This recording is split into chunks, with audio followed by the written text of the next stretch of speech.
ماہ شعبان ایک بابرکت مہینہ ہے۔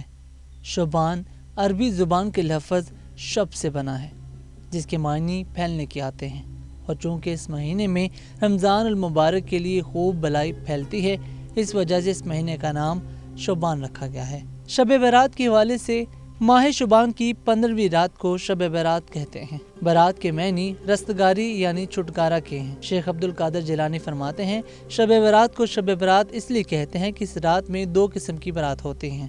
ایک برات تو بدبختوں کو خدا تعالیٰ کی طرف سے ہوتی ہے، دوسری برات خدا کے دوستوں کو ذلت و خواری سے ہوتی ہے۔ نیز فرمایا کہ جس طرح مسلمانوں کے لیے اس روئے زمین عید کے 2 دن عید الفطر اور عید الاضحیٰ ہیں، اسی طرح فرشتوں کے لیے آسمان پر 2 راتیں ہیں، شب برات اور شب قدر۔ مسلمانوں کی عید دن میں رکھی گئی کیونکہ وہ رات میں سوتے ہیں، اور فرشتوں کی عید رات میں رکھی گئی کیونکہ وہ سوتے ہی نہیں۔ شب برات میں کیا کرنا چاہیے؟ شب برات کی شب قبرستان جانے کے بارے میں کیا حوالہ دیا گیا ہے؟ اس سب تفصیلات سے آج ہم آپ کو اس ویڈیو میں آگاہ کریں گے، لیکن اس سے پہلے آپ ہمارے چینل کو سبسکرائب کر کے ساتھ میں بیل آئیکن ضرور پریس کر لیں۔ شب برات ایک بابرکت اور عظمت والی رات ہے۔ اگرچہ شب برات کے متعلق ظاہرہ احادیث میں جتنی حدیثیں آتی ہیں وہ سب کمزور ہیں، ان کی سند محدثین کے اصول کے مطابق صحیح نہیں، مگر چونکہ یہ متعدد حدیثیں ہیں اور مختلف سندوں سے روایت کی گئی ہیں، اسی لیے یہ روایت کم از کم حسن لغیرہ کے درجے میں ہے۔ خیر، شب برات میں عبادت کیا کرنی چاہیے؟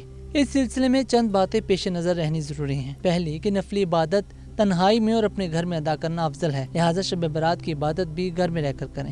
حضرت عبداللہ بن عمر رضی اللہ تعالیٰ عنہ سے روایت ہے کہ حضور اکرم صلی اللہ علیہ وآلہ وسلم نے ارشاد فرمایا، اپنی نماز کا کچھ حصہ اپنے گھروں میں بناؤ، یعنی نوافل گھر میں ادا کرو اور ان کو قبرستان نہ بناؤ کہ قبرستان میں نماز نہیں پڑھی جاتی۔ دوسری بات، اس رات میں عبادت کا کوئی خاص طریقہ مقرر نہیں، ذکر و تلاوت، نفل، نماز، صلاۃ تسبیح وغیرہ کوئی بھی عبادت کی جا سکتی ہے۔ اپنی ہمت اور طاقت کے مطابق عبادت کرنی چاہیے، اتنا بیدار رہنا صحیح نہیں کہ آدمی بیمار ہو جائے۔ پورے سال فرض نماز کا اہتمام کیا جائے، صرف شب برات میں نفلی عبادت کر کے اپنے آپ کو جنت کا مستحق سمجھنا باطل خیال ہے۔ یوں اللہ تعالیٰ مختار کل ہے اور قادر مطلق، جس کو چاہے معاف کر سکتا ہے۔ بعض حضرات یہ کہتے ہیں کہ اس رات میں ایک محسوس طریقے سے 2 رکعت نماز پڑھ لی جائے تو جو نمازیں قضا ہو گئی وہ سب معاف ہو جائیں گی۔ یہ بات بالکل بے اصل ہے۔ شب برات میں فضول گپ شپ میں شب بیداری کرنا، گلیوں، چوراہوں اور ہوٹلوں میں وقت گزارنا بالکل بے سود بلکہ نیکی برباد گناہ لازم کا مصداق ہے۔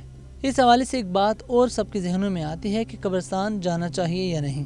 حدیث شریف گزر چکی ہے کہ حضور اکرم صلی اللہ علیہ وآلہ وسلم اس رات قبرستان تشریف لے گئے، مگر واضح رہے کہ نبی کریم صلی اللہ علیہ وسلم کا یہ عمل اس قدر خفیہ تھا کہ آپ نے اپنی زوجہ مطہرہ حضرت عائشہ رضی اللہ تعالیٰ عنہ سے بھی اپنے جانے کو مخفی رکھا اور کسی بھی صحابی کو اپنے ساتھ نہیں لے گئے، اور بعد میں بھی کسی صحابی کو اس عمل کی ترغیب دینا ثابت نہیں۔ اس لیے شب برات میں ٹولیوں کی شکل میں قبرستان جانا، اس کو شب برات کا جزو لازم سمجھنا، راستوں میں روشنی کا اہتمام کرنا، یہ دین میں زیادتی اور غلو ہے۔ بغیر کسی اہتمام اور پابندی کے قبرستان جانا چاہیے۔ نبی کریم صلی اللہ علیہ وآلہ وسلم اس مہینے کے اکثر حصے میں روزے رکھتے تھے، چنانچہ حضرت عائشہ صدیقہ رضی اللہ تعالیٰ عنہا فرماتی ہیں، میں نے کبھی نہیں دیکھا کہ رسول اللہ صلی اللہ علیہ وآلہ وسلم پورے اہتمام کے ساتھ رمضان المبارک کے علاوہ کسی پورے مہینے کے روزے رکھتے ہوں، اور میں نے نہیں دیکھا کہ آپ صلی اللہ علیہ وسلم کسی مہینے میں شعبان سے زیادہ نفلی روزے رکھتے ہوں۔ ایک اور حدیث میں فرماتی ہیں کہ رسول اللہ صلی اللہ علیہ وسلم کو تمام مہینوں سے زیادہ یہ بات پسند تھی کہ شعبان کے روزے رکھتے رکھتے رمضان سے ملا دیں، لہٰذا بہتر تو یہ ہے کہ ماہ شعبان کے اکثر حصے کے روزے رکھے جائیں، یہ نہ ہو سکے تو ماہ شعبان کے نصف اول کے روزے رکھے جائیں، یہ بھی نہ ہو سکے تو ایام بیض 13، 14، 15 شعبان کے روزے رکھے جائیں، اتنا بھی نہ ہو سکے تو کم از کم 15 شعبان کا روزہ تو رکھ ہی لیں، یہ روزہ بھی انشاءاللہ موجب اجر ہوگا۔ ناظرین، آج کی اس ویڈیو میں ہم نے آپ کو شب برات کی فضیلت اور قبرستان جانے کے حوالے سے اور روزہ رکھنے کے حوالے سے آگاہ کیا۔ مزید ایسی ویڈیوز کے لیے آپ ہمارے چینل کو سبسکرائب کر کے ساتھ میں بیل آئیکن ضرور پریس کر لیں۔